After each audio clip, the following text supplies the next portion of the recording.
Hi friends, welcome to Vallamai IAS Academy. இந்த வீடியோல நம்ம என்ன பார்க்க போறோம் அப்படின்னா geography previous year question discussion session 3. ஓகேவா? ஆல்ரெடி நம்ம 2 செஷன் பார்த்துருக்கோம் ஜியோகிராஃபி ப்ரீவியஸ் இயர் கொஷின் டிஸ்கஷன்ல. அதெல்லாம் நீங்க பார்க்கல அப்படின்னா பார்த்துட்டு வந்துருங்க. இந்த வீடியோல நம்ம 3rd பார்ட் பார்க்க போறோம் ப்ரீவியஸ் இயர் கொஷின்ல.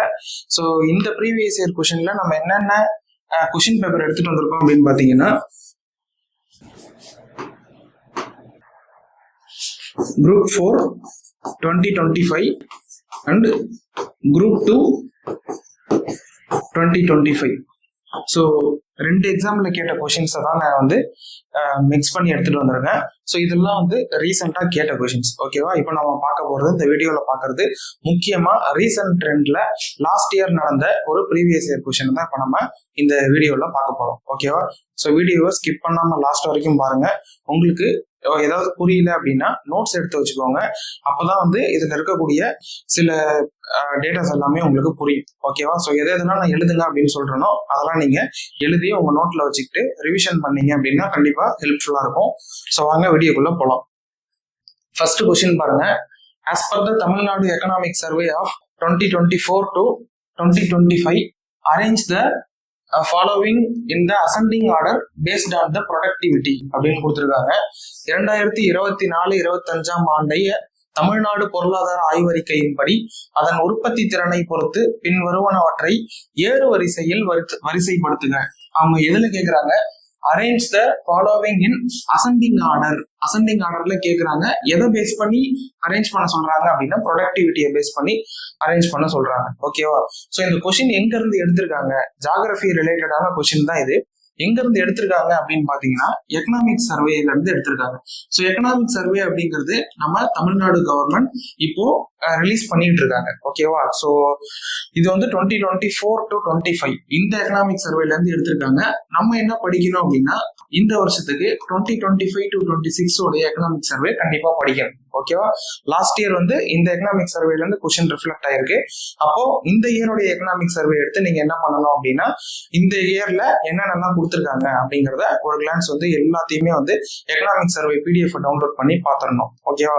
ஸோ இதெல்லாம் வந்து உங்களுக்கு ஒரு ஜஸ்ட் ப்ரீவியஸ் இயர் கொஸ்டின்ல இருந்து ஒரு மாடல் மாதிரி தான். ஓகேவா? இதை பார்த்துக்கிட்டீங்க அப்படின்னா இதெல்லாம் வந்து பேஸ் பண்ணி கரண்டா என்னென்ன ரிலீஸ் பண்ணிருக்காங்களோ அதுல இருந்து நம்ம ஃபேக்ட்ஸை செக் பண்ணிக்கணும். ஸோ இப்போ கொஸ்டின்குள்ள போயிடலாம். ஆன்சர் பாருங்க. ப்ரொடக்டிவிட்டியை பேஸ் பண்ணி அசெண்டிங் ஆர்டர்ல அரேஞ்ச் பண்ண சொல்லியிருக்காங்க. ஸோ அப்படின்னும் போது ஃபர்ஸ்ட் நம்ம என்ன பண்ணணும் அப்படின்னா what is mean by productivity. Productivity அப்படின்னா என்னன்னு தெரிஞ்சுக்கணும். ஸோ ப்ரொடக்டிவிட்டி அப்படின்னா என்னன்னா how much crops cultivated from the 1 hectare of land. So புரியலன்னா இங்க எழுதுறோம் பாருங்க. how much crops produced from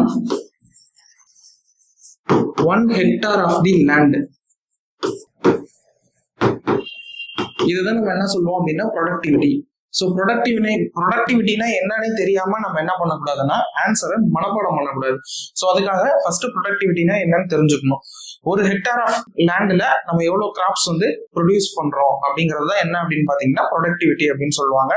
so அது மட்டும் இல்லாம ப்ரொடக்டிவிட்டி எப்படி கால்குலேட் பண்றாங்க, ஸோ அது தெரிஞ்சுக்கணும். ப்ரொடக்டிவிட்டி எப்படி கால்குலேட் பண்ணுவாங்க அப்படின்னா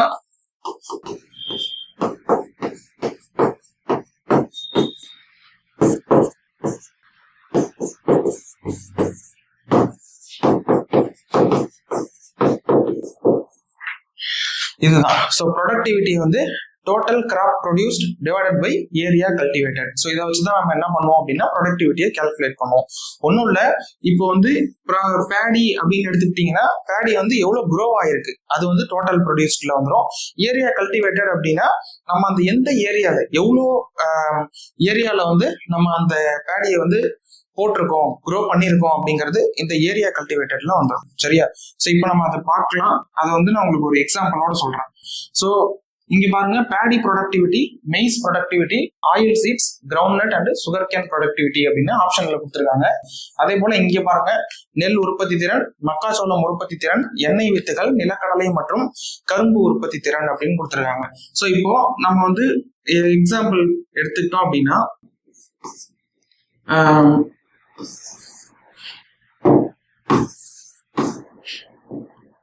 farmer ஏ அப்படிங்கிற ஒரு பர்சன் இருக்காரு.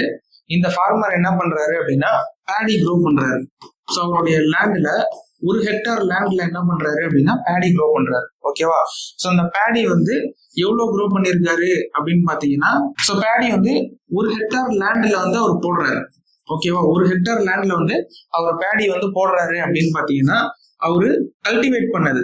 ஸோ எவ்வளவு கல்டிவேட் பண்ணிருப்பாரு அப்படின்னு பாத்தீங்கன்னா, ஃபார் எக்ஸாம்பிளுக்கு 4.5 டன்ஸ் அப்படின்னு எடுத்துக்கலாம். 4.5 டன்ஸ் வந்து பேடி வந்து அவரு கல்டிவேட் பண்றாரு. ஓகேங்களா? சோ அடுத்தது பாருங்க, ஃபார்மர் பி அப்படிங்கிற பர்சன். இவர் என்ன பண்றாரு அப்படின்னா மெய்ஸ். நெக்ஸ்ட் ஆப்ஷன்ல என்ன இருக்கு? மெய்ஸ் இருக்கா? சோ மெய்ஸ் அப்படின்னா என்னது? மக்காசோளம். சோ மக்காசோளத்தை வந்து இந்த ஃபார்மர் வந்து அவருடைய 1 ஹெக்டார் லேண்ட்ல போடுறாரு. அப்படி போடும்போது அவர் கல்டிவேட் பண்ண அந்த மெய்ஸ் எவ்வளவு அப்படின்னு பாத்தீங்கன்னா ஒரு 10 டன்ஸ் அப்படின்னு எடுத்துக்கலாம். சரியா? 10 டன் வந்து அவரு கல்டிவேட் பண்ணிருப்பாரு. Next farmer C. இவர் என்ன பண்றாரு அப்படின்னா சுகர் கேன் வந்து கல்டிவேட் பண்றாரு. சுகர் கேன் வந்து அவருடைய லேண்ட்ல போட்டிருக்காரு. எவ்வளவு லேண்டு? 1 Hector land. ஸோ இந்த லேண்ட்ல அவரு கல்டிவேட் பண்ணது எவ்வளவு கல்டிவேட் பண்ணிருப்பாரு அப்படின்னு பாத்தீங்கன்னா சுகர் கேன் எவ்வளவு ப்ரொடியூஸ் ஆயிருக்கும் அப்படின்னா ஃபார் எக்ஸாம்பிள் 95 டன்ஸ் அப்படின்னு எடுத்துக்கும். 95 டன்ஸ். ஸோ இந்த மாதிரி பாத்தீங்க அப்படின்னா பேடியோடைய அந்த கல்டிவேட்டட் ரேட் எவ்வளவு இருக்கு? 4.5 டன். இதுல மெய்ஸ் பாத்தீங்க அப்படின்னா 10 டன்ஸ். அடுத்தது சுகர் கேன் எவ்வளவு வந்திருக்கு? 95 டன். ஓகேவா? சோ இதுதான் என்ன அப்படின்னா இது நம்ம ஒரு எக்ஸாம்பிள் மாதிரி எடுத்துக்கலாம். அப்போ பேடி அப்படின்னும் போது 4.5 டன். இந்த 4.5 டன் பேடி வந்திருக்கு. அடுத்தது ஃபார்மர் பி என்ன பண்ணிருக்காரு? மெய்ஸ் கல்டிவேட் பண்ணிருக்காரு. சோ அப்போ இதை கம்பேர் பண்ணும்போது இந்த 4.5 அப்படிங்கிறது என்னது? சோ கம்மி தான் இல்லையா? அப்போ தென் 10 டன்ஸ். அதுக்கப்புறம் தான் என்ன வரும் அப்படின்னா 95 டன்ஸ். ஏன்னா சுகர் கேன் அப்படிங்கிறது இது ரெண்டுத்தையுமே விட அதிகம் இல்லையா? சோ அப்போ இதுதான் 4.5 பேடி, 10 வந்து மெய்ஸ், 95 வந்து sugar cane. 95 tons sugar cane. So அப்படி பாத்தீங்க அப்படின்னா நமக்கு ஆன்சர் என்ன கொடுத்திருக்காங்கன்னா 1, 2, 3 அதுதான் கொடுத்திருக்காங்க.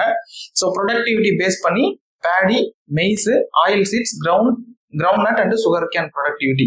ஸோ இந்த மாதிரி தான் தமிழ்நாடு எக்கனாமிக் சர்வேல என்ன பண்ணியிருந்தாங்க அப்படின்னா ப்ரொடக்டிவிட்டியை கொடுத்துருந்தாங்க.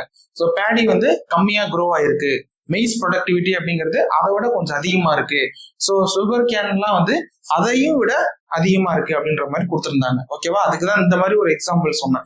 4.5 டன் பேடி, அதை விட கொஞ்சம் அதிகமா மெய்ஸ், அதையும் விட அதிகமா என்னது? Sugar cane. ஓகேவா?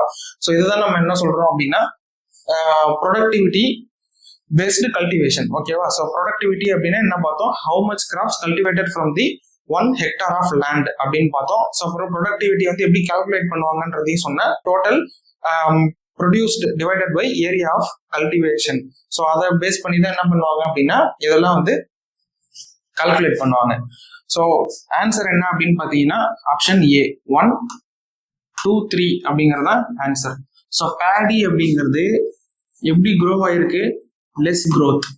ஸோ பேடி லெஸ் growth, கம்மியா இருக்கு. அடுத்தது மெய்ஸ் வந்து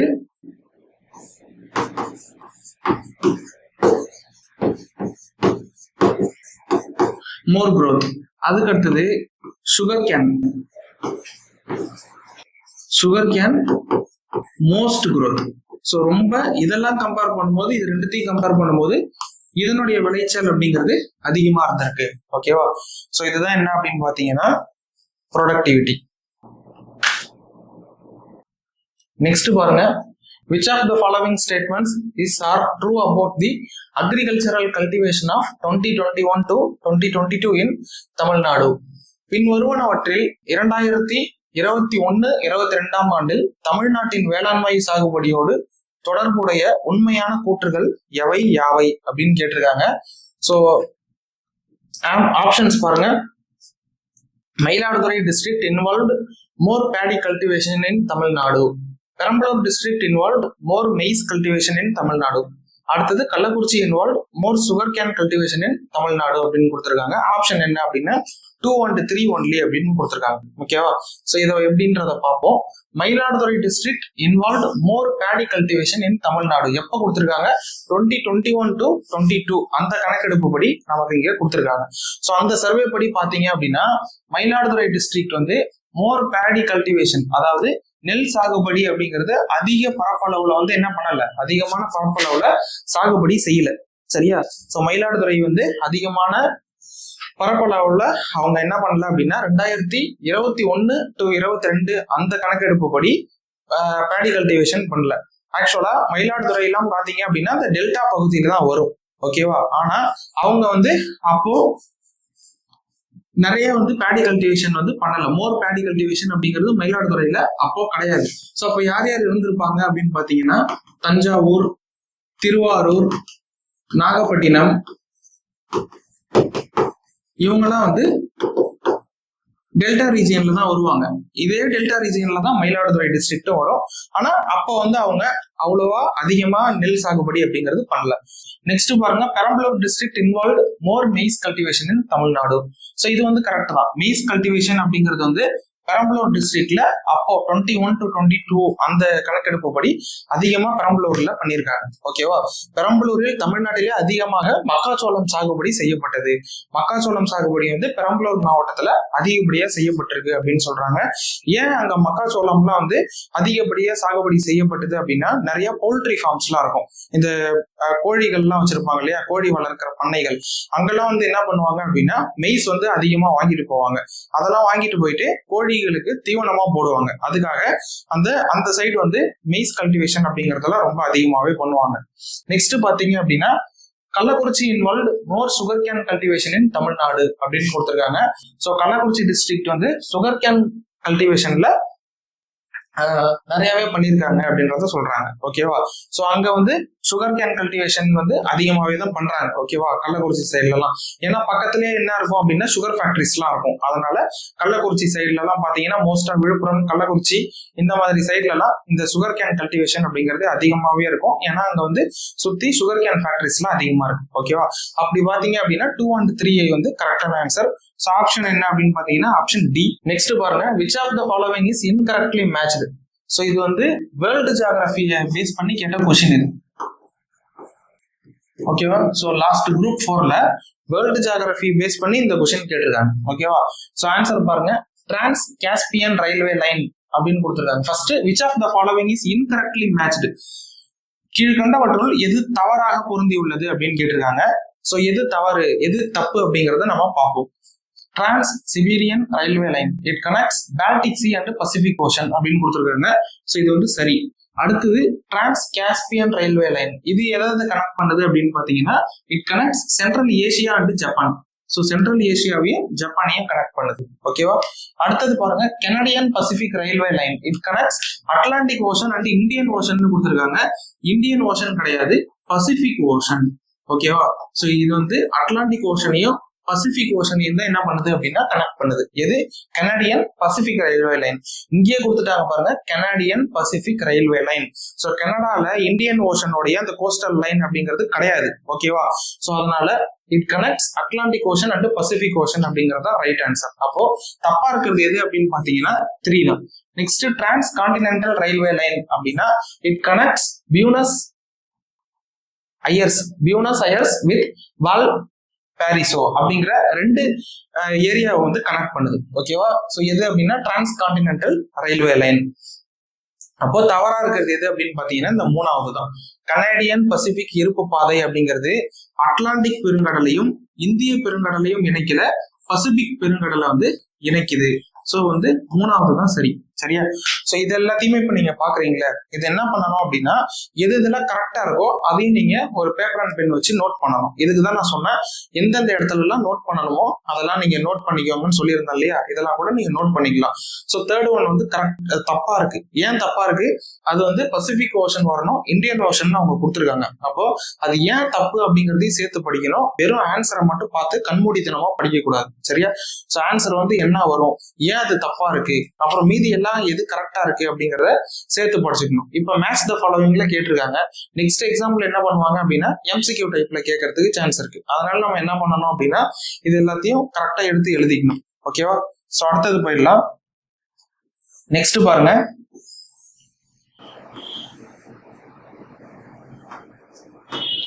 assertion, reason.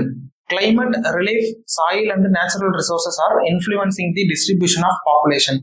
Birth and death rate does not affect the distribution of population அப்படின்னு கொடுத்துருக்காங்க. ஸோ தமிழ்ல பாருங்க, காலநிலை, நிலத்தோற்றம், மண் மற்றும் இயற்கை வளங்கள் போன்றவை மக்கள் தொகை பரவலை கட்டுப்படுத்துகின்றன அப்படின்னு சொல்றாங்க. இது வந்து சரிதான். சரியா? ஸோ காலநிலை, கிளைமேட் வந்து என்ன பண்ணுது? கிளைமேட், நிலத்தோற்றம், அதாவது பிளைனா இருக்கக்கூடிய பிளேசஸ், மவுண்டைன்ஸ்ல எல்லாம் என்ன பண்ண முடியாது, நம்மளால வாழ முடியாது. அப்போ மக்கள் வந்து வாழணும், மக்கள் வந்து அவங்களுடைய வாழ்க்கையை வந்து வாழணும் அப்படின்னா அதுக்குன்னு சொல்லிட்டு சில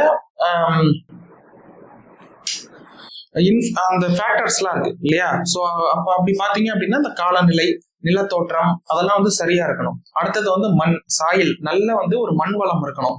அவங்க ஏதாச்சும் வந்து கல்டிவேட் பண்ண போறாங்க, இல்ல அவங்களுக்கு ஏதாவது தேவைப்படுது அப்படின்னா க்ரோ பண்ணணும் அப்படின்னா மண், சாயில், அதாவது மண் வளம் அப்படிங்கிறது நல்லா இருக்கணும்.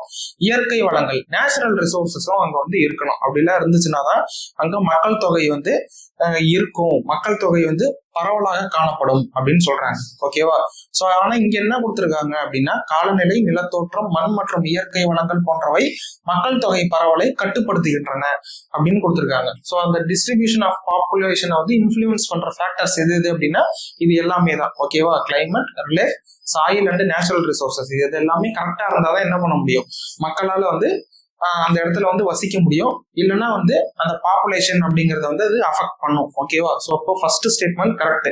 நெக்ஸ்ட் ரீசன் பாருங்க, பிறப்பு இறப்பு விகிதங்கள் மக்கள் தொகை பரவலை பாதிக்கவில்லை அப்படின்னு கொடுத்திருக்காங்க. ஸோ பிறப்பு இறப்பு விகிதங்கள் மக்கள் தொகை பரவலை பாதிக்கவில்லை. Birth and death rate does not affect the distribution of population சொல்லியிருக்காங்க. இது தப்பு. ஏன் அப்படின்னு பாத்தீங்கன்னா பர்த் ரேட் அப்படிங்கிறது ஒரு இடத்துல அதிகமா இருக்கு அப்படின்னா அந்த இடத்துல பாப்புலேஷன் அதிகமாகும். When birth rate increases in that particular place population will also increase. ஓகேவா? சோ அந்த இடத்துல பாப்புலேஷன் இன்க்ரீஸ் ஆகும். அதே போல ஒரு இடத்துல வந்து டெத் ரேட் அதிகமா இருக்கு அப்படின்னா அந்த இடத்துல அப்போ மக்கள் தொகை அப்படிங்கிறது கம்மியாகும். ஓகேவா? சோ அப்படி பாத்தீங்கன்னா birth and death rate does not affect the distribution of population கொடுத்துருக்காங்க. It will affect the distribution of population அப்படிங்கிறது தான் சரி. ஓகேவா? ஒரு இடத்துல குழந்தை பிறக்குது அப்படின்னா அந்த இடத்துல வந்து என்னது, நிறைய குழந்தைகள் பிறக்குது அப்படின்னா அங்க மக்கள் தொகை அதிக அளவுல இருக்கும். ஒரு இடத்துல வந்து இறப்பு விகிதம் அதிகமா இருக்கு அப்படின்னா அந்த இடத்துல வந்து மக்கள் தொகை குறைஞ்சிக்கிட்டே வரும் அப்படிங்கிறது தான் வந்து கரெக்டா இருக்கும். சோ அப்படி பாத்தீங்க அப்படின்னா இந்த ரீசன் அப்படிங்கிறது தப்பு. அசர்ஷன் மட்டும்தான் கரெக்ட். சோ அப்போ ஆன்சர் என்ன அப்படின்னா ஏ சரி, ஆனால் ஆர் தவறு. ஓகேவா? அசர்ஷன் சரி, ரீசன் வந்து தப்பு. நெக்ஸ்ட் பாருங்க 176 மேட்ச் த ஃபாலோவிங். ஸோ இது வந்து குரூப் 4ல கேட்ட கொஸ்டின் தான். ஓகேவா? லாஸ்ட் குரூப் 4 எக்ஸாம்ல நமக்கு கேட்ட கொஸ்டின் எங்க இருந்து கேட்டிருக்காங்க அப்படின்னா நம்மளுடைய ஸ்கூல் புக்ல இருந்து கேட்ட கொஸ்டின் தான் இது. அதுக்காக தான் நான் என்ன பண்ணியிருக்கேன் அப்படின்னா உங்களுக்கு ஸ்கூல் புக்கோடைய ப்ரூஃபை இங்க சைட்ல அட்டாச் பண்ணிருக்கேன். ஓகேவா? சோ பாருங்க, ஷிஃப்டிங் கல்டிவேஷன் ரீஜியன், இடப்பெயர்வு வேளாண்மை பகுதி. இது வந்து இடப்பெயர்வு வேளாண்மை அப்படின்னு சொல்லிட்டு நம்மளுடைய ஸ்கூல் புக்ல ஒரு பார்ட் இருக்கும், அதுல இருந்து தான் கேட்டிருக்காங்க. ஓகேவா? சோ எங்க இருந்து கேட்டிருக்காங்க அப்படின்னா 12th ஸ்டாண்டர்ட் ஜியோகிராஃபி புக்ல யூனிட் 4ல இருந்து இந்த கொஸ்டின் அப்படிங்கிறது கேட்டிருப்பாங்க. இடப்பெயர்வு வேளாண்மை அப்படின்னு சொல்லி அதுலதான் இதை கொடுத்திருப்பாங்க. ஓகேவா? அவ பாருங்க, shifting cultivation region, Ladang, மில்பா, Rohgah, ரே, இந்த 4ம் கொடுத்திருக்காங்க. அதெல்லாம் இங்க இருக்கா பாருங்க. லடாங், சோ ஃபர்ஸ்ட் நமக்கு இருக்குல்ல இங்க பாருங்க லடாங், இது இருக்கா, இதோ இருக்கு. லடாங் அப்படிங்கிறது அப்போ இந்த பகுதி மலேசியா. இங்க இருக்கு பாருங்க லடாங் மலேசியா, இது சரி. அடுத்தது என்னது, மில்பா அப்படிங்கிறது எங்க இருக்கு, இதோ இருக்கு, மத்திய அமெரிக்கா மற்றும் மெக்சிகோ அப்படின்னு கொடுத்திருக்காங்க. ஆனா இங்க வந்து என்ன ஆன்சர் கொடுத்திருக்காங்க, வியட்நாம் அப்படின்னு கொடுத்திருக்காங்க. சோ அப்ப அது வந்து தவறு. லடாங் வந்து 1 கரெக்ட். அடுத்தது மில்பா அப்படிங்கிறது மெக்சிகோ, அப்போ இங்க இருக்கு மெக்சிகோ 4. நெக்ஸ்ட் ரோகா அப்படிங்கிறது எங்க இருக்கு பாருங்க, பிரேசில். சோ ரோகா அப்படிங்கிற இடப்பெயர்வு வேளாண்மை அந்த பகுதி எங்க அப்படின்னா பிரேசில். ஸோ ரோக்கா அப்படிங்கிறது பிரேசில். தேர்ட் ஒன் அதுக்கு கரெக்டா அதனுடைய பிளேஸ்லயே மேட்ச் ஆயிருக்கு. நெக்ஸ்ட் பாருங்க ரே. ரே அப்படிங்கிறது எந்த பகுதி அப்படின்னா வியட்நாம். ரே தான் வந்து எங்க அப்படின்னா வியட்நாம். அப்போ 1432. ஸோ இது மட்டும் இல்லாம நமக்கு 2, 4, 6, 8 இதை கேட்டிருக்காங்க. இந்த பகுதிகளை மட்டும் இல்லாம மீதி இருக்கிற எல்லாத்தையுமே நீங்க படிச்சுக்கணும். ஓகேவா? இந்த டைம்ல வந்து ஏதாவது ஒரு எக்ஸாம்ல கேட்கறதுக்கு கூட வாய்ப்பு இருக்கு. சரியா? ஸோ இந்த நாள் மட்டும் இல்லாம இருக்கிற இந்த 11 இடப்பெயர்வு வேளாண்மை பகுதிகள் அதனுடைய பெயரையும் வந்து நீங்க சேர்த்து படிச்சுக்கணும். ஓகேவா? ஸோ ஆன்சர் என்ன அப்படின்னு பாத்தீங்கன்னா 1432 ஆப்ஷன் ஏ சரி. ஆப்ஷன் ஏ வந்து கரெக்டான ஆன்சர். அடுத்தது பாருங்க 2 major renewable energy sources in Tamil Nadu. The major renewable energy source in Tamil Nadu. தமிழ்நாட்டில் உள்ள முக்கிய புதுப்பிக்கத்தக்க எரிசக்தி ஆதாரம் எது அப்படின்னு கேட்டிருக்காங்க. ஸோ விண்டு மில் அப்படிங்கிறது தான் சரியான விடை. விண்டு மில் தான் என்ன அப்படின்னா மேஜர் ரினியூவபிள் எனர்ஜி சோர்ஸா நம்ம தமிழ்நாட்டில் இருக்கு. ஓகேவா? ஒரு புதுப்பிக்கத்தக்க எரிசக்தி ஆதாரமா, முக்கியமான ஒரு புதுப்பிக்கத்தக்க எரிசக்தி ஆதாரமா நம்ம தமிழ்நாட்டில் இருக்கக்கூடியது எது அப்படின்னு பாத்தீங்கன்னா காற்றாலை, விண்டு மில்ஸ். ஸோ நெக்ஸ்ட் பாருங்க விண்டு மில்ஸ் எங்கெங்கெல்லாம் லொக்கேட் ஆயிருக்கு. மோஸ்டா கன்னியாகுமரியில நம்ம வந்து பார்க்கலாம். அந்த சைடு தூத்துக்குடி அந்த சைட்லலாம் வந்து என்ன இருக்கும் அப்படின்னா நிறைய விண்டு மில்ஸ் எல்லாம் லொக்கேட் ஆயிருக்கும். ஸோ அதனால என்ன சொல்றாங்க அப்படின்னா ஒரு மேஜர் ரெனியூவபிள் எனர்ஜி சோர்ஸ், புதுப்பிக்கத்தக்க எரிசக்தி ஆதாரமாக தமிழ்நாட்டில் விளங்கக்கூடிய ஒரு சோர்ஸ் எது அப்படின்னு பாத்தீங்கன்னா விண்டு மில். இது வந்து குரூப் 2ல கேட்ட கொஸ்டின். இது வரைக்கும் பாருங்க குரூப் 2 2025ல கேட்ட கொஸ்டின். நெக்ஸ்ட் அடுத்தது பாருங்க which of the following is incorrectly paired. So இன்கரெக்டா பேரா இருக்கிற பேர்ஸ் எதுன்னு கேட்டிருக்காங்க. பின்வருவனவற்றுள் எது தவறாக இணைக்கப்பட்டுள்ளது. இது நமக்கு தெரியும்ல. ஸோ கோயம்புத்தூர் என்ன சொல்லுவோம், Manchester of south India. Coimbatore தென்னிந்தியாவின் மான்செஸ்டர். அடுத்தது மதுரை. மதுரை தமிழ்நாட்டின் பண்பாட்டு தலைநகரம் அப்படின்னு கொடுத்துருக்காங்க. அதுவும் வந்து சரி. நெக்ஸ்ட் பாருங்க நாமக்கல் ரைஸ் பவுல் ஆஃப் தமிழ்நாடுவா? இது கிடையாது. தஞ்சாவூர் தான் rice bowl of Tamil Nadu. Thanjavur எக்ஸிட்டி. அப்ப இது ரெண்டுத்தையும் வந்து இன்டர்சேஞ்ச் பண்ணி கொடுத்துருக்காங்க. ஸோ ரொம்ப ஈஸியான கொஸ்டின், பார்த்தாலே ஆன்சர் பண்ணலாம். இங்க பாருங்க மதுரை தமிழ்நாட்டின் பண்பாட்டு தலைநகரம். இதை வந்து நோட் பண்ணணும். தமிழ்நாட்டின் பண்பாட்டின் தலைநகரம் எது அப்படின்னா மதுரை. அடுத்தது நாமக்கல். நாமக்கல் வந்து என்னது, முட்டை நகரம். தஞ்சாவூர் தமிழகத்தின் நெற்களஞ்சியம். ஸோ அப்போ தவறா இருக்கிறதால நம்ம கிட்ட கேட்கிறாங்க, தவறாக இணைக்கப்பட்டுள்ளது எதுன்னு கேட்டிருக்காங்க. ஆப்ஷன் 3 மற்றும் 4. ஆப்ஷன் டி சரியான விடை. நெக்ஸ்ட் பாருங்க migration is the movement of people across regions and territories.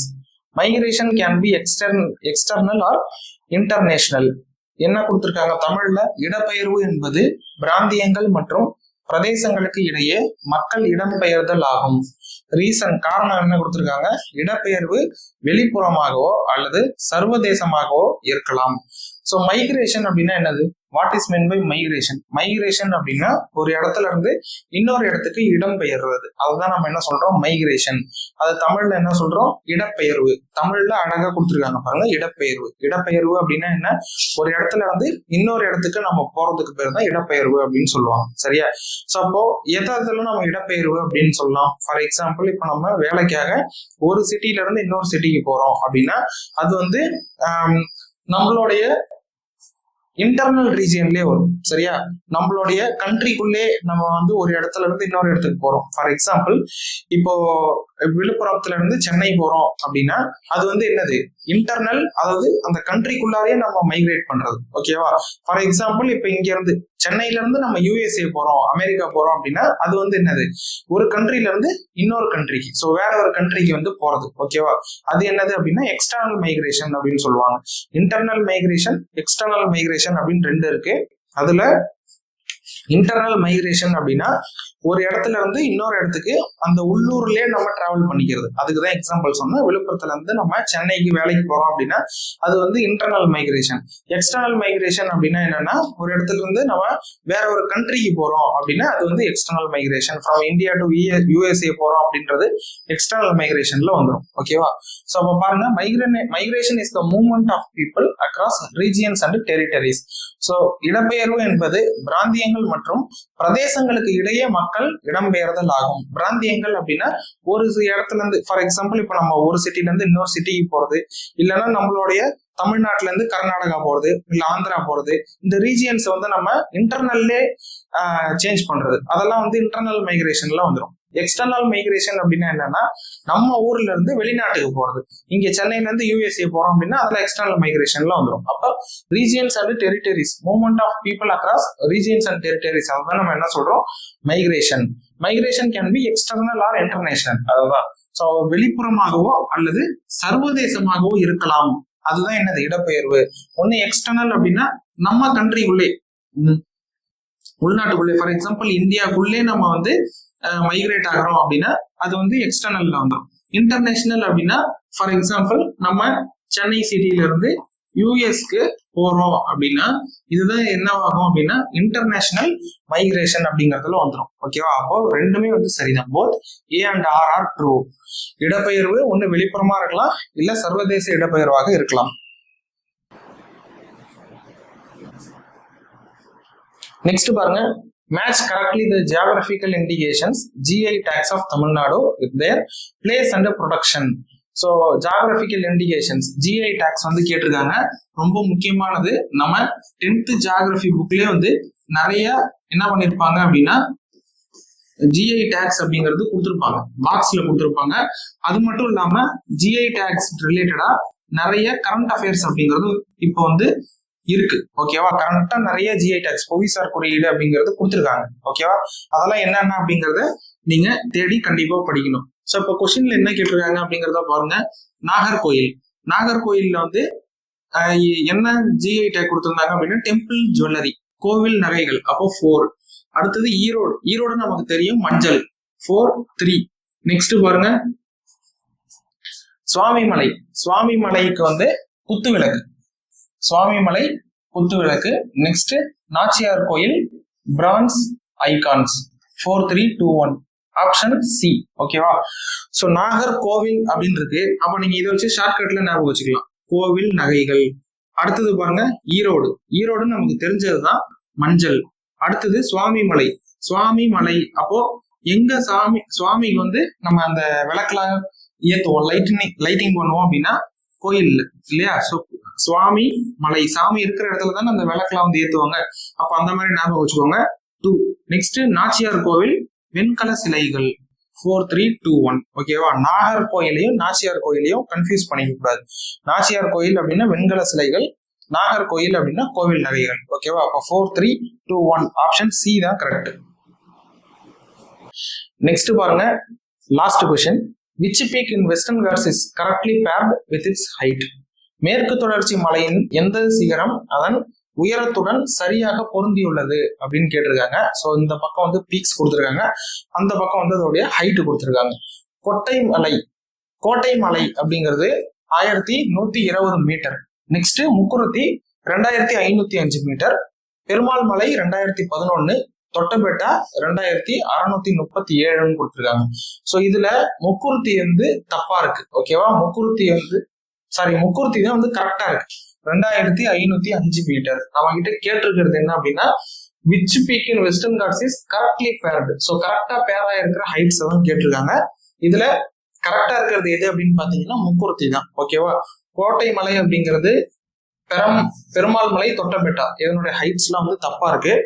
So இதுல இந்த முக்குருத்தி அப்படிங்கிறது நீலகிரி மலையில அமைஞ்சிருக்கக்கூடிய ஒரு சிகரம். சரியா? நீலகிரியில இருக்கு. இது வந்து ஹையஸ்ட் பீக் ஆஃப் நீலகிரிஸ். ஓகேவா? நீலகிரிஸ்ல இருக்கக்கூடிய ஒரு ஹையஸ்ட் பீக் தான் எது அப்படின்னா முக்குருத்தி. ஓகேவா? ஸோ ஆன்சர் என்ன அப்படின்னு பாத்தீங்கன்னா இதுதான் வந்து சரி. முக்குருத்தி 2505 மீட்டர் அப்படிங்கறத வந்து சரி. ஓகேவா? ஸோ மீதி இருக்கிற ஹைட்லாம் வந்து என்ன வரும் அப்படிங்கிறத கரெக்டா பார்த்து நோட் பண்ணி எழுதிக்கோங்க. ஸோ இதோட நமக்கு வந்து இன்னைக்கு ஜியாகிரபியோடைய 10 கொஸ்டின்ஸ் வந்து நம்ம இன்னைக்கு பார்த்துருக்கோம். ஸோ இது வந்து உங்களுக்கு யூஸ்ஃபுல்லா இருந்துச்சு அப்படின்னா கமெண்ட் பண்ணுங்க. ஸோ நெக்ஸ்ட் வீடியோவில் நம்ம அடுத்தடுத்து இருக்கக்கூடிய ஜியாகிரபி ப்ரீவியஸ் இயர் கொஸ்டின்ஸாக பார்க்கலாம்.